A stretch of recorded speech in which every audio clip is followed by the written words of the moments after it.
Greetings, everyone, and welcome to the follow-up vid to my first vid. Because I got many, I don't want to say complaints, but many, shall we say, critiques on how I basically expressed myself in that video about my life and disabilities and all that other stuff. So I'm going to basically get you guys inside my head. I'm going to basically turn the wheels, if you will, and introduce you guys to why I said the things that I said, what I actually meant by them, not by what they actually meant per se, but more or less what they meant to me, and me basically explaining why I don't think that they were quite as, shall we say, satirical, or maybe that I did not mean for them to sound quite as harsh as I had labeled them in the actual video.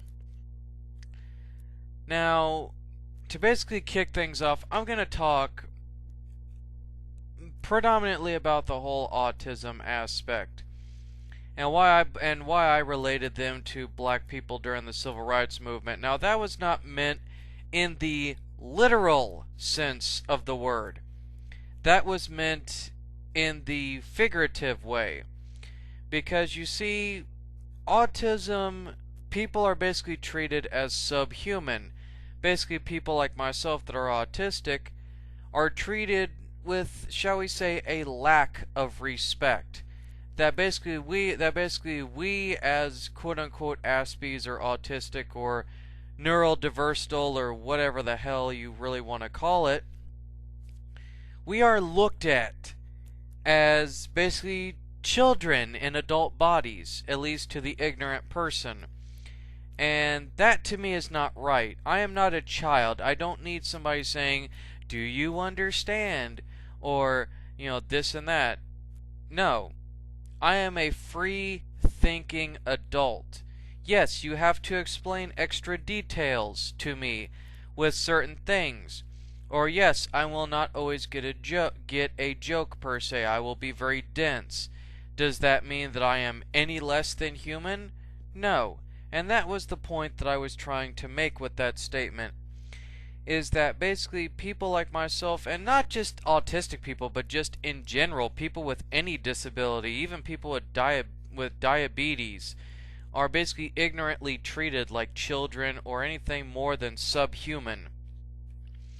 And that to me is not really right. I mean, come on, if we can't treat African Americans right like we did in the past with the civil rights movement, and if autistic people and people with disabilities don't get treated with that kind of respect, then what's to say that we won't treat aliens like the movie District 9? What's to say that we won't treat them with disrespect, is what I'm basically trying to say. We should be more cultured than this people.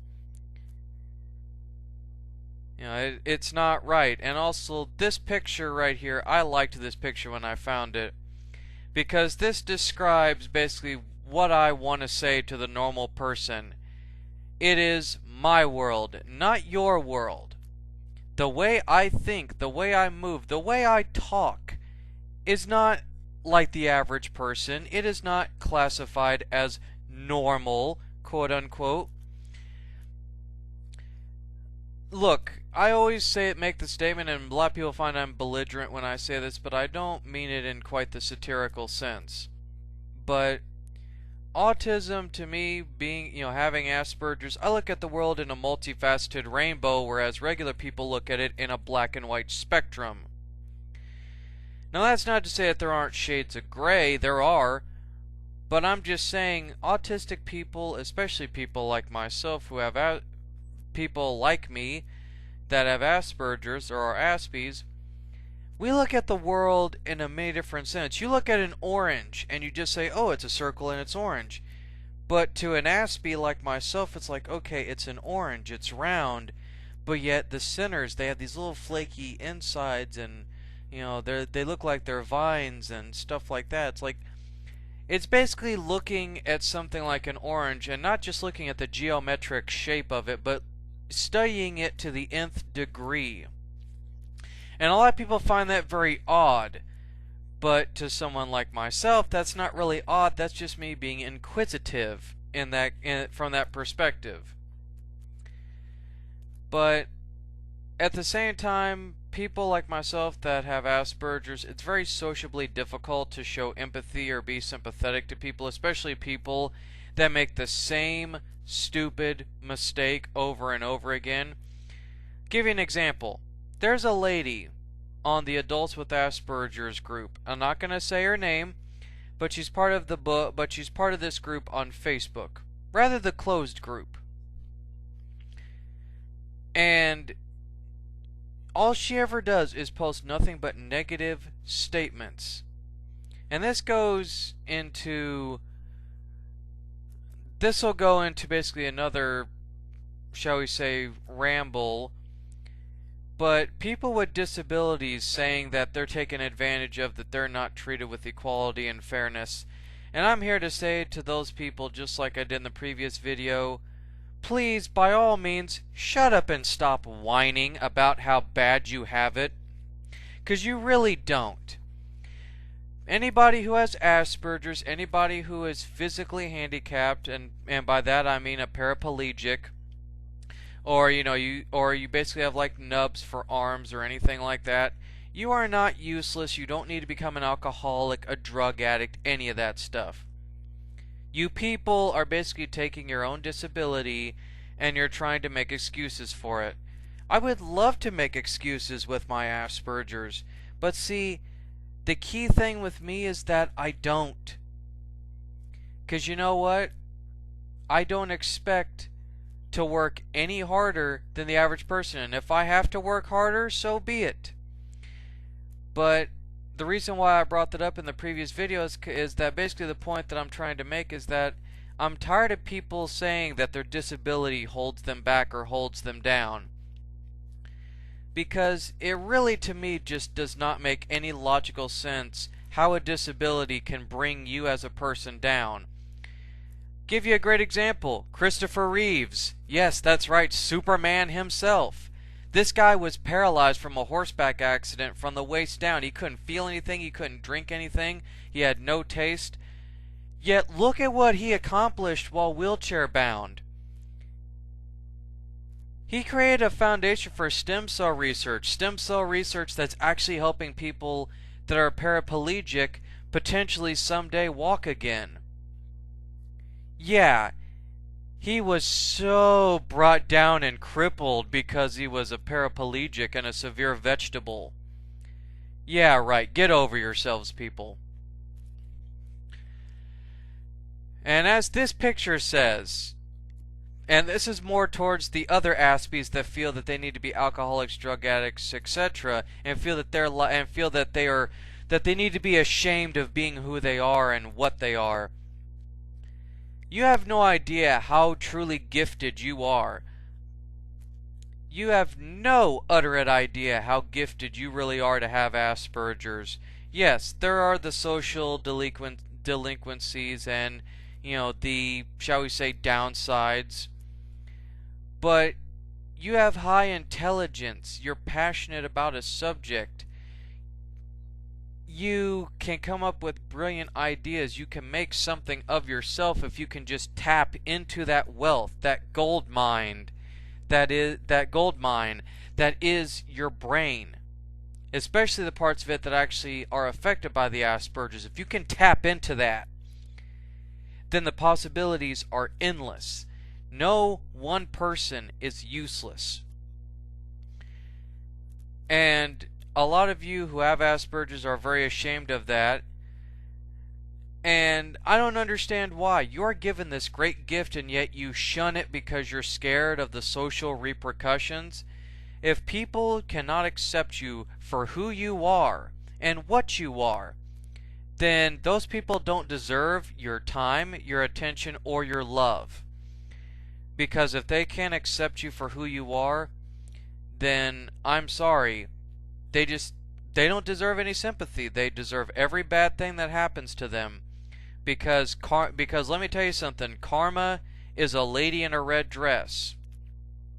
And that lady in the red dress is going to kick them kick them in the batoot really, really hard later on in life. Now, normally I'd be swearing and cussing, by the way, but in these videos I try to be more professional and less, shall we say, vulgar, because I do want to, at least with these quote-unquote public speaking-esque type videos, I do want to maintain some sense of professionalism.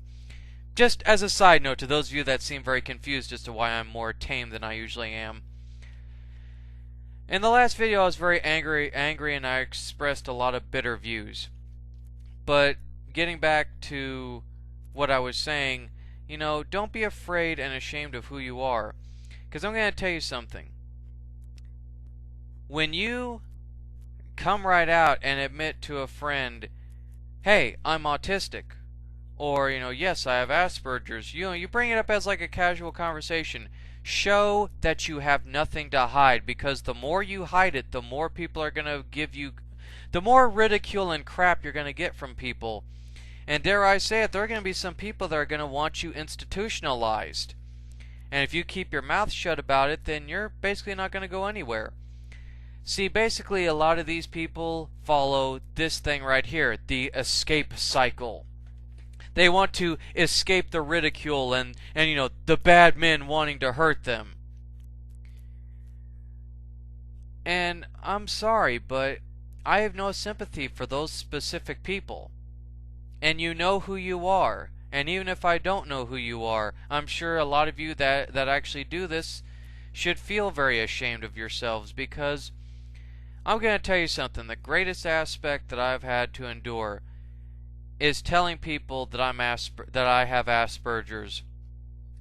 That was like a relief off of my shoulders. I felt so relieved. I felt so much more comfortable, not just with myself, but with others. And you know what the interesting part is? Nobody gave a crap. Nobody gave a crap about the fact that I'm autistic. They just go, huh, so that means that you're super smart, right? I realize that I'm being a bit, you know, harsh here to some of the people that, you know, wish to keep that part of themselves, you know, private, or that, you know, oh, you don't understand what it's like, Steve. No, BS, I do know what it's like, and you know what? I overcome it. This is not nothing new to me. I'd rather have somebody talk down to me like a child, as irritating as it is, than somebody think that I'm a freak and basically say that I need to be put in the loony bin. You see what I'm getting at here? That's all I'm trying to say. Because I'm going to tell you something. Excuse me. I'm going to tell you something. Asperger's is a great and wonderful gift. There are a lot of drawbacks. You will be sociably awkward. People will not know half of the time how to deal with you. You will have meltdowns. You will get very stressed. All of the negative above. But Asperger's to me is a beautiful thing. I classify Asperger's as the next step in human thinking. And I'm not just saying that to be shocking or provocative. I'm saying it because that's truly how I feel. I don't look at Asperger's as this crippling epidemic that the media makes it out to be. I look at Asperger's for what it is. A natural evolutionary leap in the human mind, in how we think, how we act. Because I hated having Asperger's and I wanted to be normal. But you know what? Understanding now that I am very much different and that I can, in a sense, have the potential, if I channeled these energies correctly, that I could help other people like myself feel better and more confident in themselves, that's a plus. To me, that is a very big plus. Because at the end of the day, when it's all said and done, when the dust settles, you want that Superman, you want that superhero to come and shine the light, in the deep dark tunnel when you're all alone.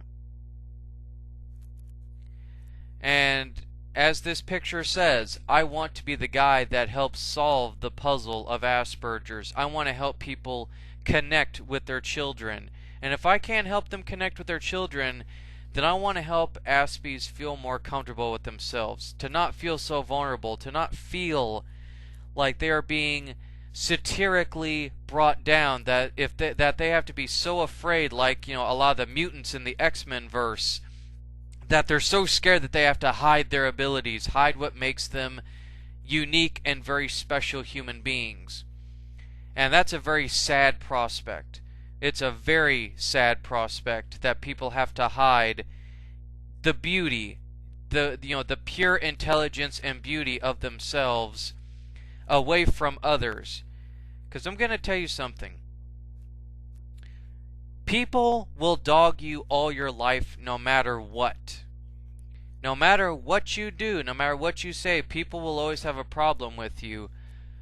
But to sit there and hide what makes you unique as an individual, to try to be a drone in society, that's an even sadder prospect.